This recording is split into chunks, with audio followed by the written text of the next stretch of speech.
Olá, ouvintes! Estamos dando início a mais um episódio do Geoncast, o podcast do Geon. Meu nome é Gabriel e, assim como os outros apresentadores do Geoncast, sou estudante de medicina da Universidade Federal do Ceará e membro do Geon, Grupo de Educação e Estudos Oncológicos. E eu sou o Paulo, também integrante do G1 e estudante de Medicina da Universidade Federal do Ceará. E hoje nós contamos com a participação do Dr. Leonardo Pontes para uma conversa sobre cânceres de vias biliares.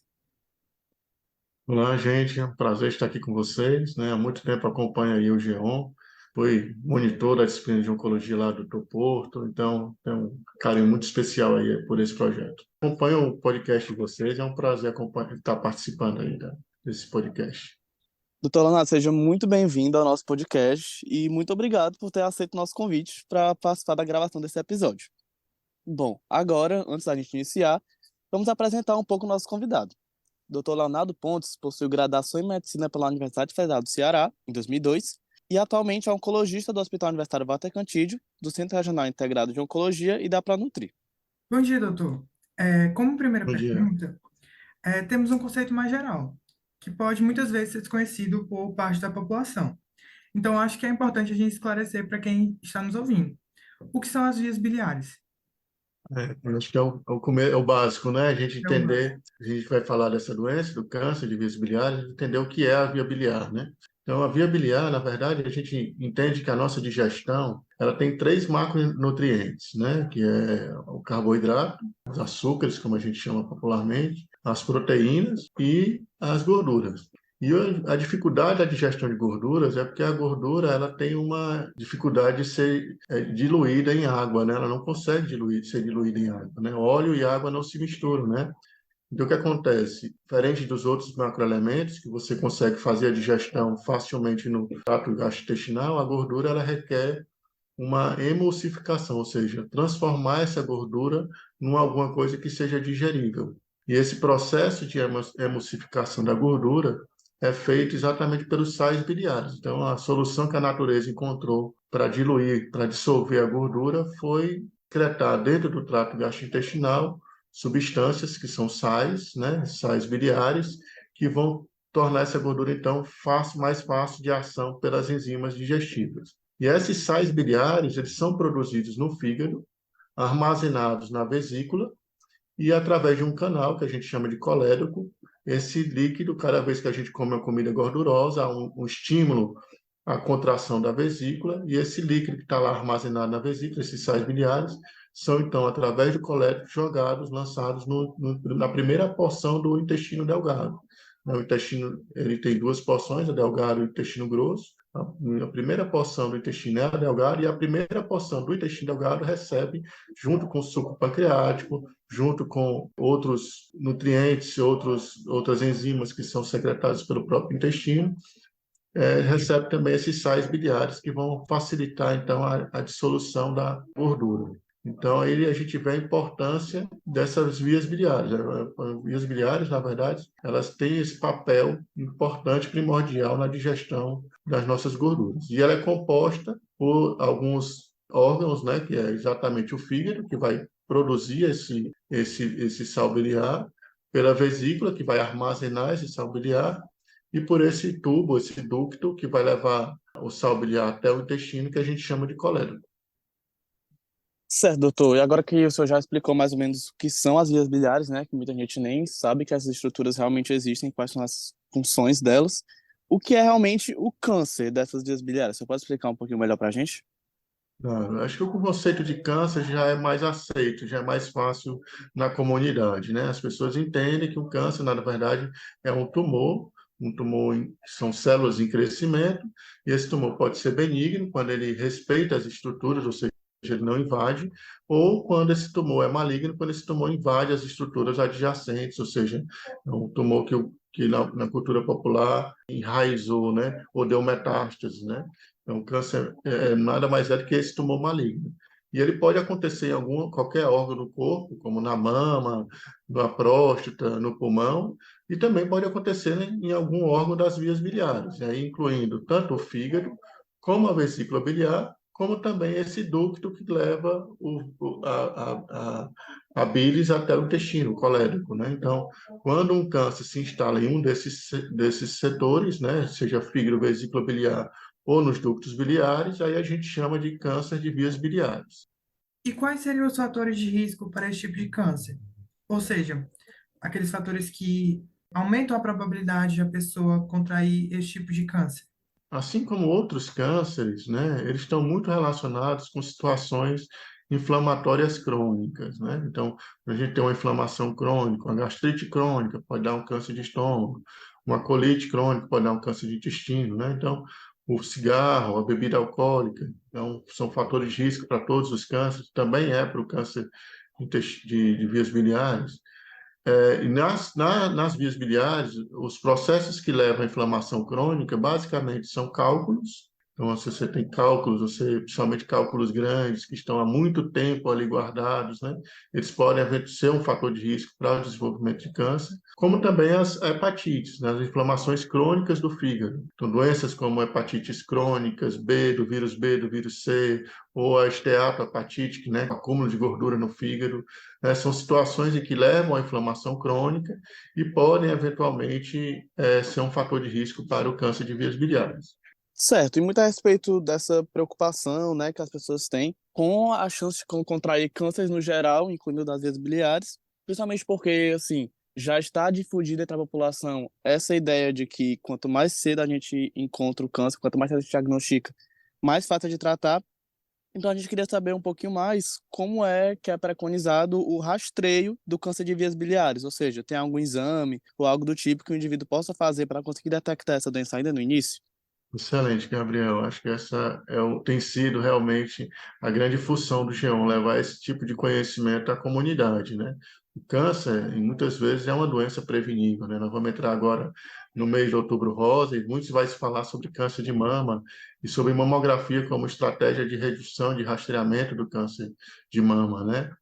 O câncer de vias biliares é um câncer raro. Então, dentre os 5 cânceres mais comuns na população, ele não está entre os 5 cânceres mais comuns. Então, a gente pode dizer que ele é um câncer que é bem mais raro do que o da população, do que os que a gente costuma ver na população geral. E por causa da sua raridade e também pela peculiaridade da sua localização, a gente não tem um programa de rastreamento estabelecido, nem aqui no Brasil, nem no mundo. Assim. Existe um programa de rastreamento para câncer de vias biliares, né, como é bem estabelecido para o câncer de colo uterino, com Papa Nicolau, com mamografia para o câncer de mama. Não existe um rastreamento para esses casos. Mas, voltando para a pergunta anterior, quando a gente olha os fatores de risco para câncer de vias biliares, e sobretudo aqueles pacientes que já têm algum grau de hepatite crônica, que já têm um risco maior de desenvolver alguma neoplasia da árvore biliar ou do fígado, né? Esses pacientes merecem ser acompanhados de perto, né? E a recomendação que se faz é a mesma que se faz para os cânceres de origem hepática, né? Origem do fígado, né? Que é fazer um exame de imagem, um ultrassom abdominal e a dosagem também de alguns marcadores, como o alfa-fetoproteína. Então, nesses pacientes que a gente já está acompanhando por conta de uma hepatopatia crônica, né, por um problema crônico do fígado, talvez esses pacientes mereçam sim ser rastreados. Embora que isso ainda não é um consenso em literatura, né? A gente não tem ainda um programa de rastreio estabelecido para essa doença. O senhor acabou de falar um pouco sobre essa questão do rastreamento, que é um pouco incerto, né? Mas em relação aos sinais e sintomas que devem ser observados pela população no geral, que são conhecidos como sinais de alarme, quais são eles? Então, Paulo, eu falo sempre para meus alunos que existem 5 sinais de alertas para câncer, né? E toda vida que a gente se depara com esses 5 sinais, a gente tem que pensar em câncer e tem que procurar assistência médica. E um desses sinais que eu falo é exatamente a icterícia, que são os olhos amarelados, né? Eu brinco que é o sinal amarelo, né? Esse sinal amarelo, ele requer que você passe por uma avaliação médica. Não que toda icterícia vá ser de câncer, não é isso, mas quando aparece icterícia, você tem que investigar somente numa pessoa adulta, né? Uma pessoa é, é, é, aparentemente saudável, você tem que investigar alguns diagnósticos, e um dos diagnósticos diferenciais tem que ser realmente a possibilidade de câncer. Então, só para frisar aqui a questão dos 5 sinais, né? Então, perda de peso inexplicável, que também é uma das manifestações clínicas do câncer de vias biliares, ele também pode levar a perda de peso. Anemia, que também é um sinal que também pode estar presente no câncer de vias biliares. A icterícia, e aí a icterícia a gente expande um pouco o conceito, né? Só os olhos amarelos, mas lembrar que também a urina fica escura, cor de Coca-Cola, e as fezes ficam pálidas, ficam brancas, né? Esbranquiçadas.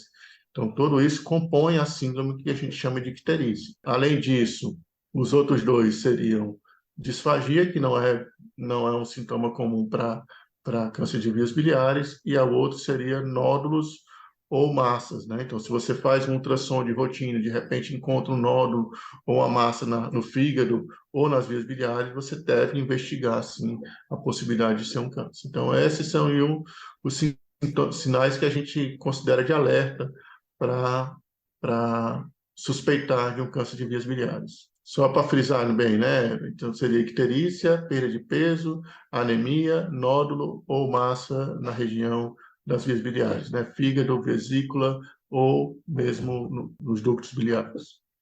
Certo, doutor. E agora que o senhor já falou, né, sobre os sinais que todo mundo precisa prestar bem atenção para ir no médico, né, e se cuidar de maneira a diminuir essa chance de que algo mais grave aconteça, de que uma doença possa surgir. A gente queria saber se tem alguma forma de se prevenir do câncer de vias biliares. Se tem alguma ação, alguma medida que a pessoa possa tomar para diminuir mesmo o risco de contrair essa doença.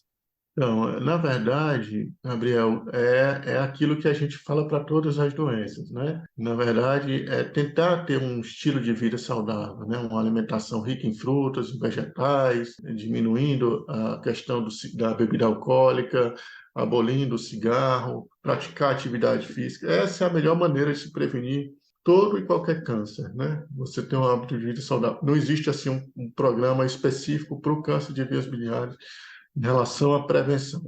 O que a gente recomenda especialmente para os pacientes que estão em tratamento é aqueles que têm checar, por exemplo, a sorologia para hepatite B, né? Existe vacina para hepatite B, né? Então a gente tem como prevenir essa doença. A hepatite C, ela não tem vacina, mas ela tem tratamento, e as chances de cura com tratamento são altíssimas, elevadíssimas, né? Então, vale a pena você pesquisar se você tem ou não, é portador ou não do vírus da hepatite C, e se tiver, fazer o tratamento adequado para ficar curado, né? A questão também de é, é, se- queixas crônicas das vias biliares, né? Cálculos, cólicas biliares, né? Procurar um cirurgião, se for o caso, avaliar com ele a necessidade ou não de operar esses cálculos, né? É uma cirurgia hoje feita por vídeo, com baixa morbidade, o paciente se recupera rápido. Então, é uma situação que também deve ser discutida com o cirurgião. Bom, e como nossa última pergunta, queríamos saber em relação ao tratamento desse tipo de câncer. Se existe, uma chance de cura, como é que seria em relação a esse tópico? O tratamento do câncer de vias biliares, ele é multidisciplinar. Então, ele envolve a cirurgia como principal tratamento, é o único tratamento que a gente chama de curativo, é realmente a cirurgia, mas envolve também a quimioterapia, a radioterapia e hoje a gente já tem alguns trabalhos também com a imunoterapia no câncer de vias biliares, né? Novos alvos moleculares estão sendo encontrados, né? Então, a gente já encontra algumas proteínas específicas relacionadas ao câncer de vias biliares que estão sendo acionadas também por medicação específica, mas é coisa mais para o futuro, né? Ainda não está disponível para a gente no tratamento atualmente. Então, basicamente, ele vai se deter nesses três pilares, né? Cirurgia, quimioterapia e radioterapia. O sucesso do tratamento depende, claro, da velocidade que você dá o diagnóstico.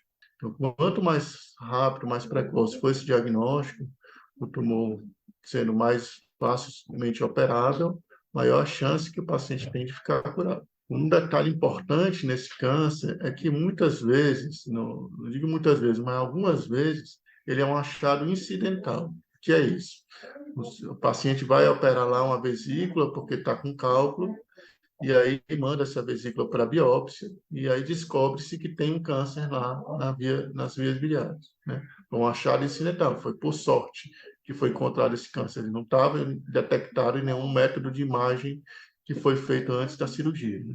Então, esse é um ponto importante para a gente chamar a atenção à comunidade não oncológica, né, os cirurgiões gerais, outros médicos e a população em geral, porque esse tipo de câncer achado incidentalmente, dependendo do estadio, ele requer uma cirurgia, vamos dizer, oncológica, né? Então, há necessidade de se voltar o paciente ao centro cirúrgico para uma ampliação dessa margem, garantir que a margem vai ficar negativa, e também para a retirada dos linfonodos que ficam ao redor do fígado, né? Fazer o que chama linfadenectomia.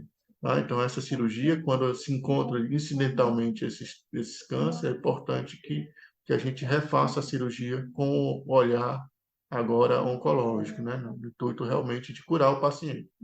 Não raro, esses pacientes acabam não sendo seguidos, não sendo acompanhados e depois recidivando porque não fizeram uma cirurgia adequada para o diagnóstico que eles tiveram no histopatológico, tá? Então, é importante chamar atenção para isso. Depois da cirurgia, a gente tem a opção de fazer quimioterapia, eventualmente também de agregar radioterapia, e naqueles casos que a gente diagnostica a doença já avançada, sem possibilidade de cirurgia, a gente acaba optando, então, por um tratamento paliativo, né? Que envolve, entre outras coisas, a quimioterapia, mas também a equipe de cuidados paliativos, né? Para o manejo de sintomas, de dor e outros sintomas que o paciente possa estar apresentando. Então, em resumo, é isso. É procurar ter um hábito de vida saudável, se encontrar alguns desses sintomas de alerta, né? Icterícia, perda de peso, anemia, procurar um médico para fazer um bom diagnóstico do que está acontecendo e se encontrar esse tumor, o mais rápido possível, procurar o serviço de saúde para que o tratamento seja oncológico seja realizado. Com certeza, doutor. E esse é, inclusive, um dos objetivos que o João busca com o GeoCast, né? É transmitir essa informação de que o diagnóstico de câncer precisa ser precoce e que não é um diagnóstico de fim de uma vida. A gente sabe que ainda existe todo esse estigma acima do câncer, mas ele realmente não é um atestado de óbito. Ainda tem muito a continuar e muito a lutar. Então, muito obrigado, doutor Leonardo, pela essa brilhante participação. Foi realmente muito proveitoso. A gente também gostaria de agradecer a você, ouvinte, que nos escutou até aqui. Eu agradeço aí a oportunidade de falar com vocês, dizer que eu sigo já vocês aí no podcast, né? Acompanho os podcasts de vocês, e realmente é um serviço de alto nível, de levar informação de alta qualidade à população, à comunidade em geral. Parabéns aí pelo podcast. Então, você ouvinte, não deixe de conferir nossos próximos episódios e não esqueça de nos seguir no Instagram, @geonliga. Lá vocês poderão ter maiores informações sobre o nosso podcast e também sobre outros temas relacionados à oncologia. Muito obrigado novamente pela participação do senhor, Dr. Leonardo, e pela atenção de todos vocês que estão nos ouvindo. Até a próxima.